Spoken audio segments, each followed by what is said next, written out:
मृत्यु के 24 घंटे बाद आत्मा घर वापस क्यों आती है? परमात्मा कभी किसी का भाग्य नहीं लिखते। जीवन के हर कदम पर हमारी सोच, हमारा व्यवहार और हमारे कर्म ही हमारा भाग्य लिखते हैं।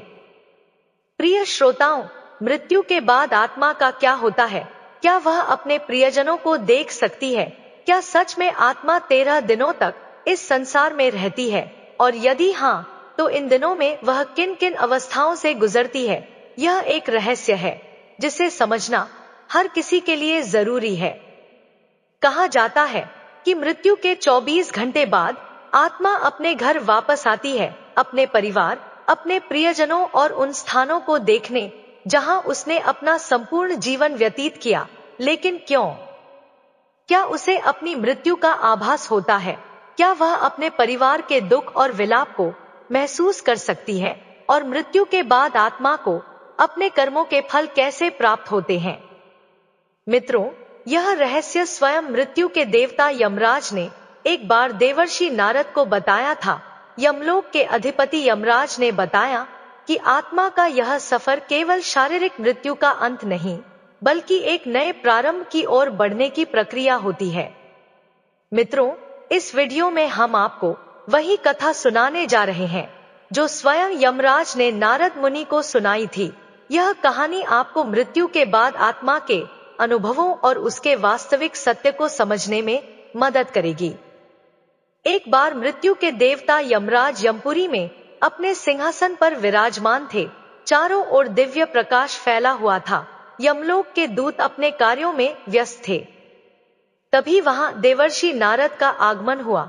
उनके के हाथ में दिव्य वीणा थी और मुखमंडल पर तेज झलक रहा था। उन्होंने यमराज को प्रणाम किया।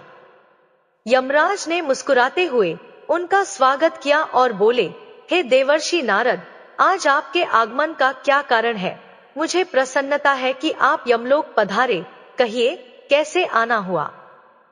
नारद मुनि ने विनम्रता से उत्तर दिया, धन्यवाद प्रभु, मैं पृथ्वी लोक का भ्रमण कर रहा था और वहां मैंने एक विचित्र दृश्य देखा जिसने मेरे मन में कई प्रश्न उत्पन्न कर दिए। यमराज जिज्ञासु दृष्टि से नारद मुनि को देखने लगे और बोले, कौन से प्रश्न देवर्षि? कृपया बताइए, मैं आपकी जिज्ञासा अवश्य शांत करूंगा। नारद मुनि बोले, हे धर्मराज, जब मैं पृथ्वी लोक पर था तो मैंने देखा कि एक वृद्ध पुरुष की मृत्यु हो गई। उसके परिवारजन और रिश्तेदार शोक में डूबे हुए थे। वे विलाप कर रहे थे और कुछ तो विभिन्न उपाय कर रहे थे ताकि उनकी आत्मा पुनः लौट आए। इस दृश्य को देखकर मेरे मन में गहरे प्रश्न उठे। यमराज ने नारद मुनि की बातों को ध्यान से सुना। देवर्षि नारद आगे बोले, हे धर्मराज, मृत्यु एक अटल सत्य है, लेकिन इसके बाद क्या होता है यह रहस्य बना हुआ है। मेरे मन में दो मुख्य प्रश्न उत्पन्न हुए हैं। पहला यह कि क्या वास्तव में मृत्यु के 24 घंटे बाद आत्मा अपने घर लौटती है? दूसरा यह कि मृत्यु के बाद आत्मा का जो 13 दिनों का सफर बताया जाता है, क्या वह सच में होता है? क्या यह केवल सुनी सुनाई बातें हैं? देवर्षि नारद की जिज्ञासा अत्यंत महत्वपूर्ण थी। यमराज कुछ क्षण मौन रहे और फिर उन्होंने गहरी सांस लेते हुए कहा, हे देवर्षि, यह एक गंभीर प्रश्न है और इसका उत्तर प्रत्येक मनुष्य को अवश्य जानना चाहिए। मैं आपको इस रहस्य की पूरी कथा सुनाता हूँ, जिसे समझने से हर जीव मृत्यु के वास्तविक स्वरूप को जान सकेगा। यमराज कहानी शुरू करते हैं। एक समय की बात है। एक गांव का एक युवा, जिसका नाम गौरव था, बचपन से ही धार्मिक प्रवृत्ति का था। वह प्रतिदिन तुलसी में जल चढ़ाता, सुबह शाम पूजा पाठ करता और सदा ईश्वर का स्मरण करता। उसके परिवार में उसके पिता, पत्नी और एक छोटा सा बच्चा था। मां का देहांत कई वर्षों पहले हो चुका था और अब उसके पिता भी लंबे समय से बीमार थे। समय बीतता गया और एक दिन उसके पिता ने भी इस संसार को छोड़ दिया। यह घटना गौरव के लिए असहनीय थी। उसने अपने पिता का विधि पूर्वक अंतिम संस्कार किया, लेकिन उसके मन में अनेकों प्रश्न उमड़ने लगे। मृत्यु के बाद आत्मा का क्या होता है? क्या आत्मा वास्तव में घर लौटती है? यदि हाँ, तो क्यों इन प्रश्नों के उत्तर खोजने के लिए वह एक आध्यात्मिक यात्रा पर निकल पड़ा। कई गांवों और जंगलों से होते हुए अंततः वह एक आश्रम पहुंचा, जहां एक तेजस्वी संत प्रेमानंद ध्यान मग्न थे। गौरव ने उनके चरणों में गिरकर पूछा, हे गुरुदेव, मृत्यु के बाद आत्मा का क्या होता है? क्या यह सच है कि मृत्यु के 24 घंटे बाद आत्मा अपने घर लौटती है? संत प्रेमानंद मुस्कुराए और बोले, बेटा गौरव, यदि तुम इस रहस्य को सच में समझना चाहते हो, तो तुम्हें इस जंगल में और आगे बढ़ना होगा। वहां तुम्हारे सभी प्रश्नों के उत्तर तुम्हारा इंतजार कर रहे हैं। गौरव ने श्रद्धा से सिर झुकाया और कहा, हे गुरुदेव, मैं यह यात्रा करने के लिए तैयार हूँ। कृपया मुझे मार्ग दिखाइए। गुरुजी ने आशीर्वाद दिया और कहा, बेटा गौरव, इस यात्रा में तुम्हें कई अद्भुत अनुभव होंगे। रास्ते में जो घटित होगा वही तुम्हें मृत्यु और आत्मा के रहस्यों को समझने में सहायता करेगा। गौरव गुरु प्रेमानंद के आदेशानुसार जंगल की ओर बढ़ चला। जैसे जैसे वह आगे बढ़ा, जंगल घना और रहस्यमय होता गया। चारों ओर अजीब अजीब आवाजें सुनाई पड़ने लगी। कहीं उल्लू बोल रहा था, तो कहीं पत्तों की सरसराहट डरावनी प्रतीत हो रही थी। जंगल का यह भयंकर और डरावना रास्ता उसे डरा जरूर रहा था, लेकिन उसके मन में उठ रही जिज्ञासा कहीं अधिक बलवान थी। वह निडर होकर चलता गया और कुछ दूरी पर उसे एक विशाल बरगद का वृक्ष दिखाई दिया, लेकिन यह कोई साधारण वृक्ष नहीं था। उसकी शाखाएं सांपों की तरह लहरा रही थी और उसकी छाल पर मानो किसी का चेहरा उभर आया था। जैसे ही गौरव उसके पास पहुंचा, वह वृक्ष मानवीय स्वर में बोल उठा, ठहरो मानव, कहाँ जा रहे हो? गौरव यह सुनकर स्तब्ध रह गया। एक वृक्ष बोल रहा था, परंतु वह घबराया नहीं। उसने हाथ जोड़कर बरगद के वृक्ष को प्रणाम किया और आदर पूर्वक बोला, हे महावृक्ष, मैं यहाँ मृत्यु के रहस्यों को जानने आया हूँ। मेरे मन में कई प्रश्न हैं और मैं उनके उत्तर खोजने के लिए यह यात्रा कर रहा हूँ। कृपया मेरा मार्गदर्शन करें। बरगद के वृक्ष ने गंभीर स्वर में कहा, तुम्हारी जिज्ञासा योग्य है मानव। मैं तुम्हें मृत्यु के बाद की प्रथम अवस्था के बारे में बता सकता हूँ, लेकिन उससे पहले तुम्हें मेरी एक पहेली का उत्तर देना होगा। यदि तुम सही उत्तर दे सको तो ही मैं तुम्हें आगे का ज्ञान दूंगा। गौरव ने श्रद्धा से सिर झुकाया और कहा, हे महावृक्ष, कृपया अपनी पहेली पूछिए, मैं उत्तर देने का प्रयास करूंगा। बरगद का वृक्ष थोड़ा मुस्कुराया और बोला, सुनो, यह पहेली तुम्हारे ही जीवन से जुड़ी है। जब जीवित होता हूँ तब काला होता हूँ, मरने के बाद मैं लाल हो जाता हूँ। मुझे जितना जलाओगे मैं उतना ही बिखरता जाऊंगा। बताओ मैं कौन हूँ? गौरव ने ध्यानपूर्वक सुना और सोच में पड़ गया। यह पहेली साधारण नहीं थी। वह कुछ देर तक विचार करता रहा। उसके मन में कई वस्तुओं के विचार आए, लेकिन फिर अचानक उसका ध्यान एक वस्तु की ओर गया, जिसका प्रयोग वह प्रतिदिन अपने घर के हवन और पूजा में करता था। उसकी आंखों में चमक आ गई। गौरव ने बरगद के वृक्ष की ओर देखा और आत्मविश्वास से उत्तर दिया, हे वृक्ष, इसका उत्तर कोयला है। जब कोयला जीवित रहता है तो वह काला होता है, जलने के बाद वह लाल हो जाता है और धीरे धीरे बिखर कर राख में बदल जाता है। जैसे ही गौरव ने यह उत्तर दिया, बरगद के वृक्ष की शाखाएं एकाएक हिलने लगी। चारों ओर हवा तेजी से बहने लगी और वृक्ष ने स्वर को गंभीर करके कहा, सत्य कहा वत्स, तुमने मेरी पहेली का सही उत्तर दिया है। अब मैं तुम्हें मृत्यु के बाद की प्रथम अवस्था के बारे में बताऊंगा। ध्यानपूर्वक सुनो। बरगद के वृक्ष ने आगे कहा, बेटा गौरव, जब शरीर नष्ट हो जाता है तब आत्मा एक भ्रम की स्थिति में आ जाती है। उसे समझ ही नहीं आता कि वह मुक्त हुई है या किसी बंधन में है। यह मृत्यु के बाद के पहले 24 घंटे की सबसे रहस्यमय अवस्था होती है। गौरव ध्यान से सुन रहा था, लेकिन उसके मन में और जिज्ञासा जाग उठी। उसने हाथ जोड़कर पूछा, हे वृक्ष, कृपया विस्तार से समझाइए, मृत्यु के तुरंत बाद आत्मा को क्या अनुभव होता है? बरगद ने गहरी सांस ली, मानो किसी पुरातन स्मृति को जागृत कर रहा हो, और फिर कहा, जब मृत्यु होती है तो आत्मा शरीर से अलग हो जाती है, परंतु पहले ही क्षण में आत्मा को यह समझ नहीं आता कि वह अब देह से मुक्त हो गई है। वह स्वयं को जीवित ही मानता है।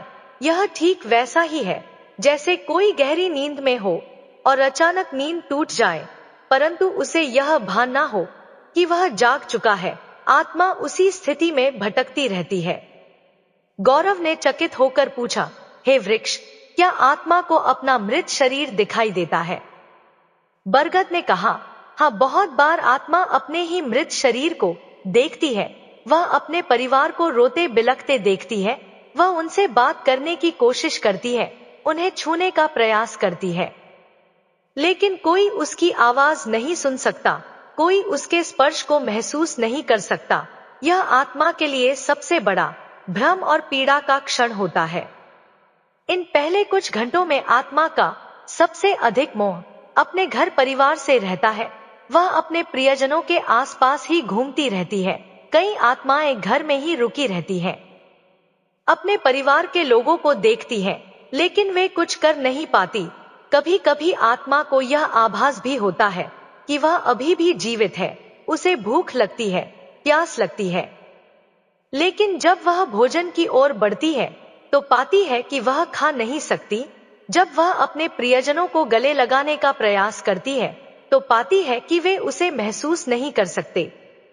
यह स्थिति आत्मा के लिए सबसे अधिक कष्टदायक होती है। गौरव की आंखों में विस्मय और करुणा दोनों झलक उठे। उसने पूछा, हे वृक्ष, क्या आत्मा को अपने कर्मों का आभास होने लगता है? बरगद का स्वर और गंभीर हो गया और उसने आगे कहा, हाँ, जैसे जैसे समय बीतता है आत्मा को धीरे धीरे अपने कर्मों का आभास होने लगता है। यदि उसके जीवन में अच्छे कर्म थे तो उसे भीतर से शांति अनुभव होती है, लेकिन यदि उसने बुरे कर्म किए थे, किसी का दिल दुखाया था, अधर्म किया था, तो वह पीड़ा से भर उठती है। उसे अपने ही पापों का बोझ महसूस होने लगता है। कई आत्माएं इतनी अशांत होती हैं कि वे घर के भीतर ही अटक जाती हैं और उनका शरीर जलाया जाता है, तब भी वे वहीं भटकती रहती हैं। इसलिए शास्त्रों में कहा गया है कि मृत्यु के तुरंत बाद गीता का पाठ करना चाहिए, आत्मा के लिए प्रार्थना करनी चाहिए, ताकि वह अपने मोह को त्याग कर आगे की यात्रा पर बढ़ सके। 24 घंटे के भीतर आत्मा को धीरे धीरे यह समझ आने लगता है कि वह अब इस संसार में नहीं रही, लेकिन तब तक उसका मोह इतना अधिक बढ़ जाता है कि वह अपने घर वापस लौटती है। यही कारण है कि हिंदू धर्म में मृत्यु के अगले दिन घर में विशेष पूजा की जाती है। आत्मा के लिए पिंडदान किया जाता है ताकि वह शांति से अपनी आगे की यात्रा पर जा सके। बरगद ने अपनी बात समाप्त की और कुछ क्षणों के लिए मौन हो गया। गौरव पूरी तरह स्तब्ध था। उसे अब समझ आ रहा था कि मृत्यु केवल एक अंत नहीं, बल्कि एक नई यात्रा की शुरुआत होती है। उसने आदरपूर्वक बरगद को प्रणाम किया और कहा, हे महावृक्ष, आपने जो ज्ञान दिया वह मेरे लिए अमूल्य है। अब मैं जानना चाहता हूँ कि मृत्यु के बाद आत्मा की आगे की यात्रा कैसी होती है। कृपया मुझे आगे का मार्गदर्शन दे। बरगद ने मुस्कुराकर कहा, बेटा गौरव, यदि तुम सच में मृत्यु का रहस्य समझना चाहते हो तो तुम्हें और आगे जाना होगा। वहां तुम्हें और भी गुणकारी सत्यता होंगे। गौरव ने सिर झुकाया और वह अपनी यात्रा में आगे बढ़ता गया। जंगल गहरा होता जा रहा था, पक्षियों की आवाजें धीरे धीरे कम होती जा रही थी और चारों ओर एक रहस्यमय शांति छा गई थी। तभी उसे एक विशाल काले रंग का कौआ दिखाई दिया। यह कौआ आम पक्षियों से कहीं बड़ा और अद्भुत था। उसकी आंखें जलती हुई अंगारों जैसी प्रतीत हो रही थी और उसके पंखों से एक दिव्य आभा निकल रही थी। गौरव कुएं के पास गया और हाथ जोड़कर प्रणाम किया। कुआं अपनी भारी और गंभीर आवाज में बोला, हे वत्स, तुम कौन हो और इस गहरे जंगल में क्या कर रहे? गौरव ने सिर झुकाकर उत्तर दिया, हे दिव्य पक्षी, मैं मृत्यु के रहस्यों को जानने के लिए इस यात्रा पर निकला हूँ। मैंने अब तक यह जाना कि मृत्यु के तुरंत बाद आत्मा भ्रमित रहती है, लेकिन मैं यह समझना चाहता हूँ कि 24 घंटे बाद आत्मा अपने घर क्यों लौटती है। कौआ ने गहरी सांस ली और कहा, मैं तुम्हें यह उत्तर दूंगा, लेकिन पहले तुम्हें मेरी एक पहेली का उत्तर देना होगा।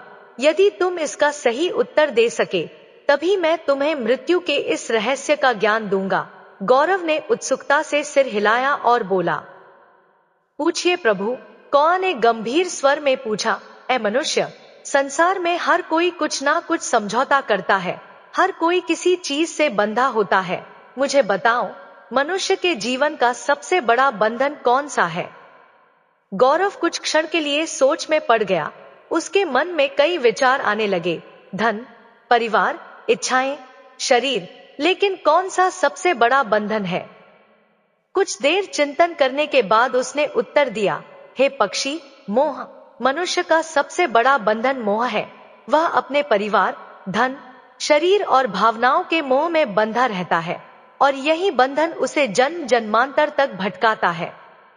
कौआ मुस्कुराया और सिर हिलाया, तुमने बिल्कुल सही उत्तर दिया वत्स। अब मैं तुम्हें मृत्यु के 24 घंटे बाद आत्मा के घर लौटने का रहस्य समझाऊंगा।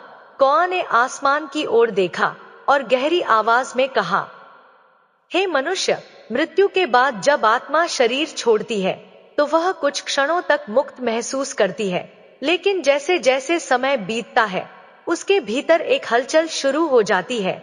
यह हलचल उसके मन के कारण होती है।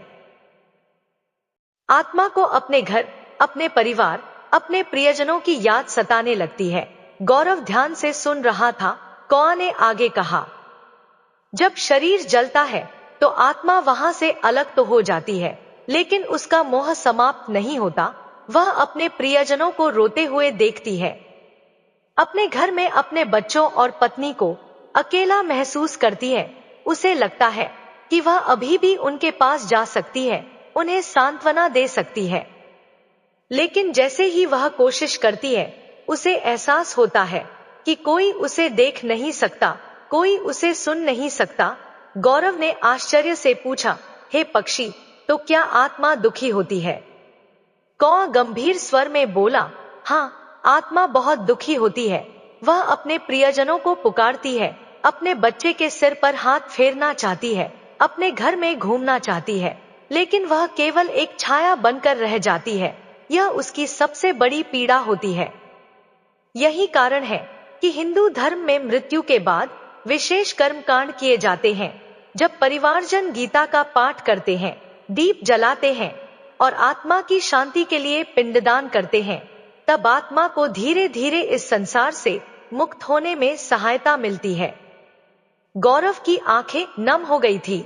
उसने धीमे स्वर में पूछा, तो क्या आत्मा हमेशा के लिए अपने घर ही रहती है? कौआ ने उत्तर दिया, नहीं, लेकिन जो आत्माएं अपने जीवन में बहुत अधिक मोह में बंधी रहती हैं, वे अधिक समय तक भटकती रहती हैं।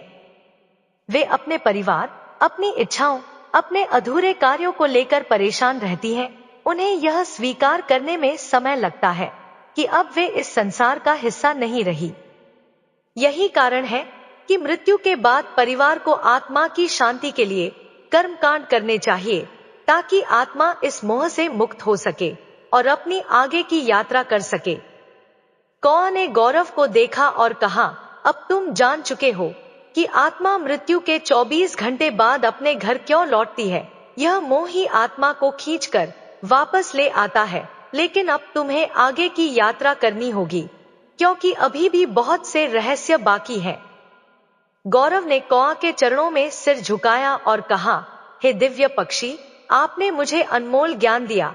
अब मैं जानना चाहता हूँ कि जब आत्मा मोह से मुक्त हो जाती है, तब उसकी आगे की यात्रा कैसी होती है? कौआ ने गंभीर स्वर में कहा, हे वत्स, यदि तुम सच में जानना चाहते हो तो तुम्हें अपनी यात्रा जारी रखनी होगी। आगे तुम्हें और भी गूढ़ रहस्य पता चलेंगे। जाओ और आगे बढ़ो। गौरव ने सिर झुकाया और अब अपनी यात्रा के तीसरे पड़ाव पर पहुंच चुका था। जंगल का घनत्व थोड़ा कम होने लगा था। और वातावरण में एक अलौकिक शांति थी। पक्षियों का मधुर गान, मंद मंद बहती हवा और चारों ओर हरी भरी भूमि। यह स्थान किसी दिव्य लोक का आभास करा रहा था। तभी उसकी दृष्टि सामने खड़ी एक अद्भुत गौ माता पर पड़ी। यह कोई साधारण गाय नहीं थी। इसके शरीर से एक दिव्य प्रकाश निकल रहा था और इसकी आंखों में गहरी करुणा तथा ज्ञान की झलक थी।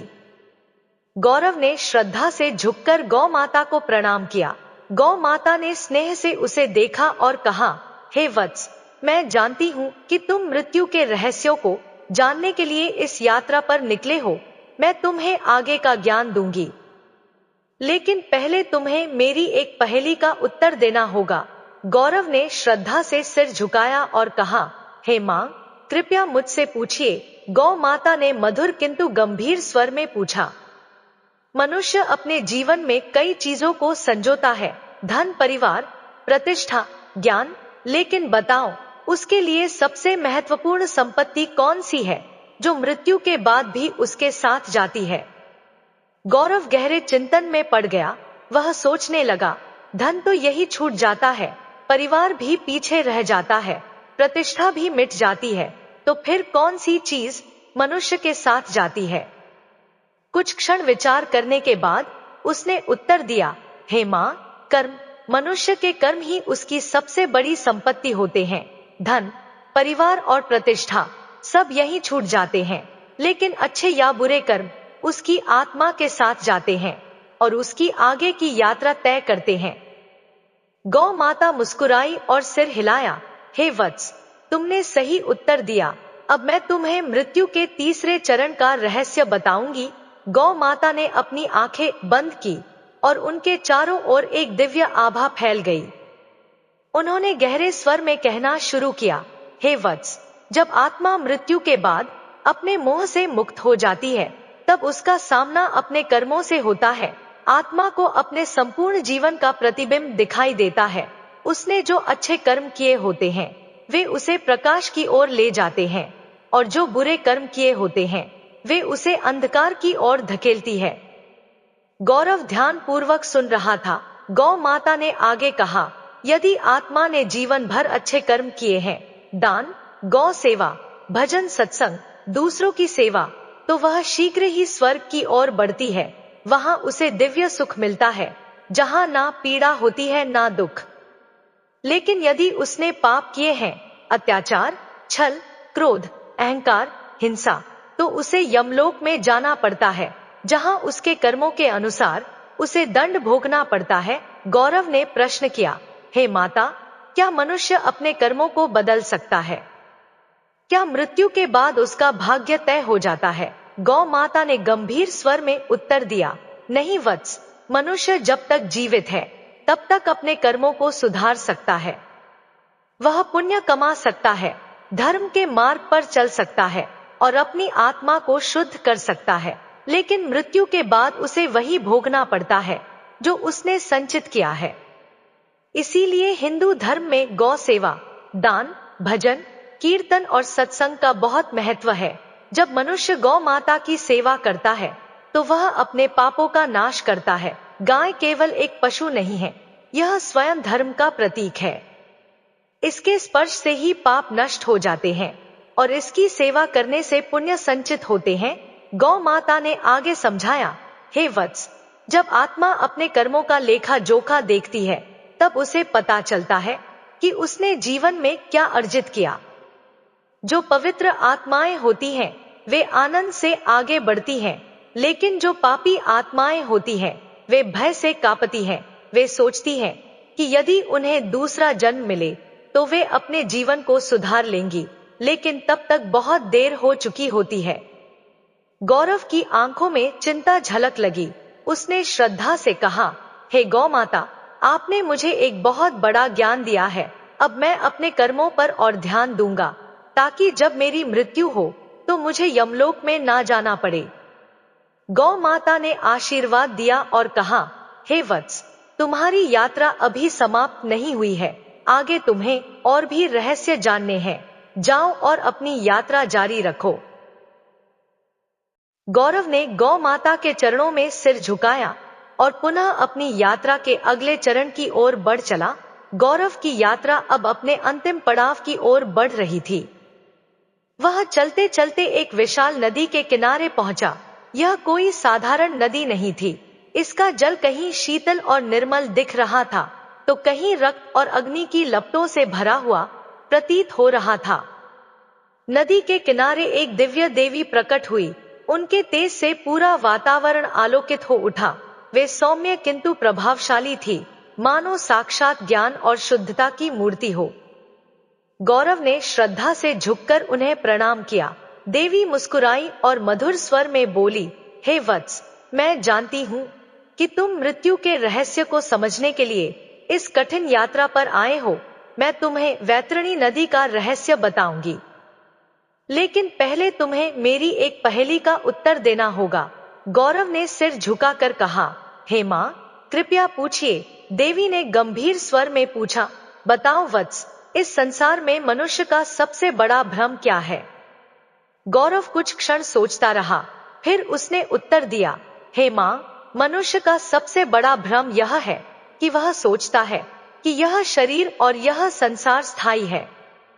वह मृत्यु को भूलकर सांसारिक मोह में डूबा रहता है, लेकिन जब मृत्यु का समय आता है, तब उसे समझ में आता है कि यह सब नश्वर है, केवल आत्मा अमर है। देवी मुस्कुराई और कहा, हे वत्स, तुमने सत्य को पहचान लिया। अब मैं तुम्हें वैतरणी नदी के रहस्य का ज्ञान दूंगी। देवी ने समझाया, हे वत्स, यह वैतरणी नदी है। यह यमलोक और पितृक के बीच बहती है। यह आत्मा के लिए अंतिम परीक्षा होती है। जिन्होंने अपने जीवन में पुण्य किए होते हैं, वे इसे आसानी से पार कर लेते हैं और स्वर्ग या मोक्ष की ओर बढ़ जाते हैं। लेकिन जिन्होंने पाप और अधर्म किया होता है, उनके लिए यह नदी अग्नि और रक्त से भरी हुई प्रतीत होती है। वे इसमें फंस जाते हैं और छटपटाते रहते हैं। गौरव भय और विस्मय से यह दृश्य देख रहा था। उसने प्रश्न किया, हे मां, आत्मा के लिए यह नदी इतनी महत्वपूर्ण क्यों है? देवी ने उत्तर दिया, हे वत्स, यह नदी आत्मा की अंतिम परीक्षा है। यह उसके जीवन के कर्मों का प्रतिबिंब है।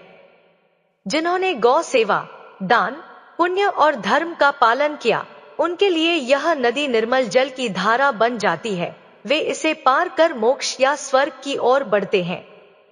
लेकिन जिन्होंने अधर्म, पाप और अन्याय किया, उनके लिए यह नदी एक भयंकर यातनाओं का स्थान बन जाती है।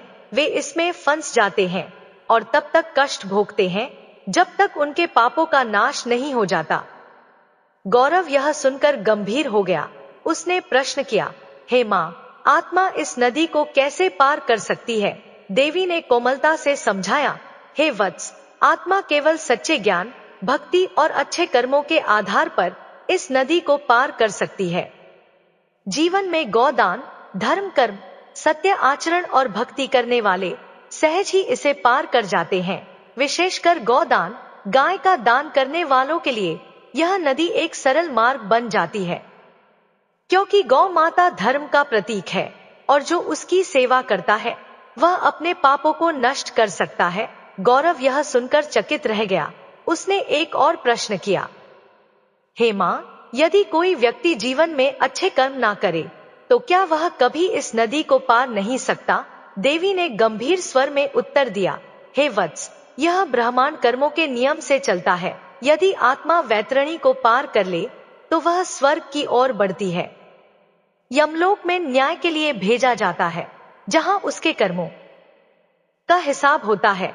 जो आत्माएं इसे पार नहीं कर पाती, वे भटकती रहती हैं। वे पुनर्जन्म के चक्र में फंस जाती है और कई जन्मों तक कष्ट सहती हैं। गौरव की आंख खुल चुकी थी। उसने देवी को प्रणाम किया और कहा, हे मां, आपने मुझे सत्य का ज्ञान दिया। अब मैं अपने जीवन को और भी पवित्र बनाऊंगा, ताकि मेरी आत्मा मृत्यु के बाद सही मार्ग पर चल सके। देवी ने आशीर्वाद दिया और कहा, हे वत्स, अब तुम्हारी यात्रा पूरी हुई। जाओ और इस ज्ञान को संसार तक पहुंचाओ, ताकि लोग मृत्यु से पहले जीवन को समझ सके। गौरव ने पुनः प्रणाम किया और उस दिव्य ज्ञान को हृदय में समेटकर लौट पड़ा। तो यमराज ने नारद जी को इस तरह से आत्मा के 13 दिनों के रहस्य की संपूर्ण कथा सुनाई। उन्होंने बताया कि कैसे आत्मा मृत्यु के बाद अपने घर लौटती है, कैसे वह अपने कर्मों के अनुसार आगे बढ़ती है और किन किन अवस्थाओं से गुजरती है। यमराज के वचन सुनकर देवर्षि नारद जी के सभी संदेह दूर हो गए। नारद जी ने हाथ जोड़कर कहा, हे धर्मराज, आपकी यह दिव्य कथा सुनकर मेरे सभी प्रश्नों के उत्तर मिल गए हैं। अब मुझे स्पष्ट हो गया कि मृत्यु के बाद आत्मा किस प्रकार अपनी यात्रा पूरी करती है। मैं इस सत्य का प्रचार प्रसार करूंगा ताकि अधिक से अधिक लोग इस गुढ़ ज्ञान को समझ सके और धर्म के मार्ग पर चल सके। यमराज ने नारद जी को आशीर्वाद दिया और कहा, हे देवर्षि, यदि मनुष्य इस सत्य को समझकर जीवन व्यतीत करे तो वे मोह माया से मुक्त हो सकते हैं और सही मार्ग का अनुसरण कर सकते हैं। जाओ और इस ज्ञान को फैलाओ। मित्रों, वीडियो कैसी लगी कमेंट करके जरूर बताएं। वीडियो को लाइक शेयर करें और हमारे चैनल को सब्सक्राइब करें। धन्यवाद।